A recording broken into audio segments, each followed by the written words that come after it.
La 9135e séance du Conseil de sécurité est ouverte. Nouvelle réunion du Conseil de sécurité consacrée à l'Ukraine, la 20e au moins cette année. Nouvelle passe d'armes, nouveau dialogue de sourds. Le thème, l'impunité des crimes depuis l'invasion russe, il y a 7 mois.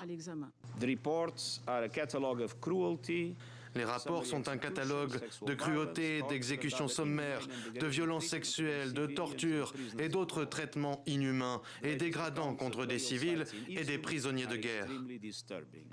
Dès le début du conflit, la Cour pénale internationale a ouvert une enquête sur les crimes de guerre et crimes contre l'humanité présumés. Des fosses communes ont été mises au jour à Boutcha, Tcherniv ou encore Izium la semaine dernière.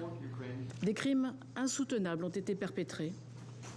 La libération d'Izium s'accompagne elle aussi de la découverte de nouvelles atrocités commises par les tortionnaires.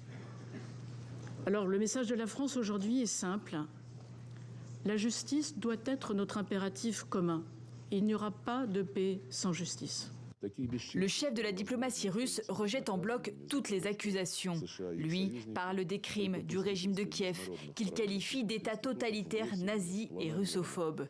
Une impunité de l'Ukraine rendue possible, selon lui, par le soutien occidental.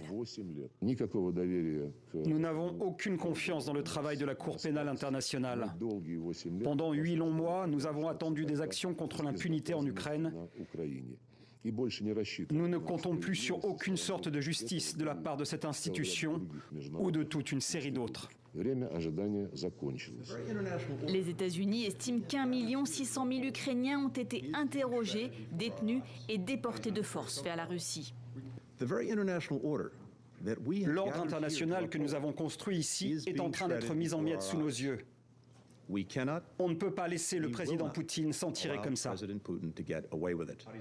Le secrétaire d'État accuse le président russe de jeter de l'huile sur le feu. Mercredi, Vladimir Poutine a appelé à une mobilisation partielle des réservistes, brandissant de nouveau la menace nucléaire pour défendre la Russie.